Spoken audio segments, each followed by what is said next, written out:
If you want to understand how the next crisis unfolds, listen up. In this series, I am going to break down how we have gone through previous cycles, relate that to today, and you will understand how the universal basic income and the central bank digital currency are part of the next cycle. Today's video, we are going to explain the cycles, how they work. I'm going to show you all of those details right here and now. In the second video in this series, we are going to basically explain how they can get away with doing something that they never could before, introducing something new that would have seemed impossible just months prior, but a crisis gives them that opportunity. And in the last, we are going to talk about how a rollout of the universal basic income and central bank digital currency, UBI and CBDC, would look like, and what excuses they will need to use in order to implement this. Right here, let's begin. I want to talk about the past. In past cycles, what we would have is an overheating economy. And we would recognize the signs of that overheating economy, such as rising asset prices, excess borrowing, and unsustainable growth rates. Risk tends to concentrate in specific sectors, and we have noted this time and time again. It's important to see this every time in the past, many, many years ago, where there would be a fire and they would have to put it out.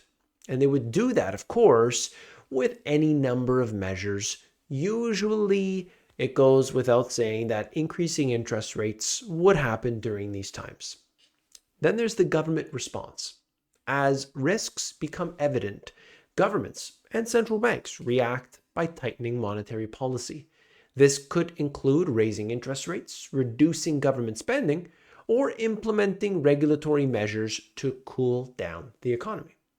So we have the overheating, think of it like a wildfire. And so the firefighters come in and put out that fire. And they do that through these simple measures. This is generally the way that it has been outlined. We have a crisis point. Despite best efforts, something in the system becomes overstressed and breaks, leading to a financial or economic crisis. We've had so many of these over the years. It could be a Great Depression. It could be 1970s oil shocks. It could be 1987. And then we move on into more modern times, and things are very different, and we're going to explain why. We also have the stimulus measures that take place. Governments shift gears, introducing stimulus measures to support the ailing sector.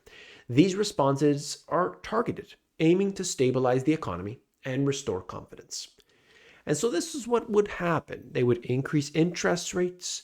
They would get rid of that which is causing that fire. And then, of course, they would do things to prop that sector up. At a certain point, of course, they would start to pull back on all of that stimulus. And why? Number one, you don't want to create a moral hazard. But at the same time, you want to make sure that there isn't overheating into that particular sector. Now, that's important, right? Now, this was prior to the financial crisis, prior to the 2000s. But since then, much has changed. If we start to analyze this change, a monumental change, we're going to understand how the next crisis will be much bigger. And it will give them an opportunity to bring in something they never have before. Now, I want to tell you the things that they have done. It has been unimaginable. If you remember, they used the word unprecedented many times throughout 2020. It became the key word in every article, it seemed. But for today's video, I want to focus on the recent history and actions that they've taken. Inflation creation. Over extended periods, central banks and governments introduce policies that lead to inflation. This might be through quantitative easing, deficit spending, or other expansive monetary policies. You've seen this yourself. So many times, in fact, we have gone through and seen the excessive money printing, the excessive policies that have been put through, which have caused problems along the way. There's no question, no doubt. Nobody's disagreeing with that. And of course, doing so causes a dislocation or a disruption that eventually rears its ugly head. Policy reversal. As inflationary pressures mount, governments and central banks will recognize the risks and begin to counteract by tightening their policies. This often involves increasing interest rates or reducing government spending. So now this becomes familiar. Oh, we have a problem here. Let's put out that fire. But who were the arsonists in the first place? That's right. Crisis eruption. Despite these corrective measures, another part of the economic system becomes vulnerable and a crisis erupts. And so when you leave interest rates super low for super long, like that which they did after the years of the financial crisis up until 2020, and then did so throughout many years, causing a problem that now there's an addiction. The markets are simply waiting for more stimulus, more easing. Will they get it?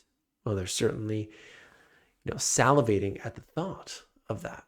Innovative responses. In the face of the new challenges, governments innovate and deploy untested measures to stabilize the economy.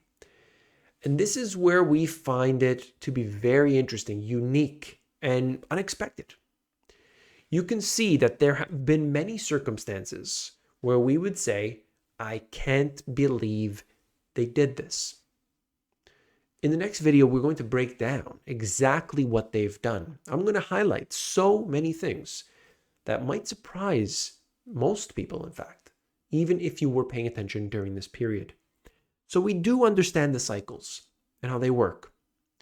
Previously, they would be reactionary, but now it has seemed to be that the central bank in particular is somehow suggesting that they can outsmart the system, that their policies do not create inflation, and so they can allow interest rates to be unnaturally low.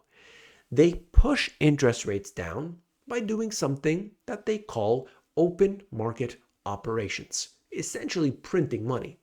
This takes place at the New York Fed, specifically what they call the desk. And the desk is literally the place where these things, open market operations, happen. And that can actually force interest rates down to an unnatural level. Doing so creates a problem. Where? When? Well, we never know, but it does. We saw this with the housing market in the 2000s. There was evidence of this in the mid 2000s, but nobody wanted to listen. In 2020, when everything was shut down, lockdowns all around the world, we saw the examples of going wild. There were stocks that should have never gone to the levels they were, but because there was this understanding that we are in a new world, that this time is different, and that everything prior to 2020 didn't matter, we saw this to be the case. And the government was willing to let people believe that. And so we had an unusual set of circumstances. There was the cycles before, there are the new cycles. And we will see that there is going to be yet another level. When this comes through and we get our UBI, we get our central bank digital currency, it will not come as a result of something we've seen before. A new crisis will have to emerge, and so we will get this new supposed solution. In the next video in this series, we are going to understand exactly how this all will be implemented. If you watch this, you are going to understand how the actions that they took time and time again were considered to be, quote, unprecedented, that it was impossible just prior to that implementation, and yet they did it. And you will see example after example that will tell us that the next time around, they are willing to go for it. The implementation of a UBI and CBDC, and I'll explain how they can link these two together. Join me on the next one.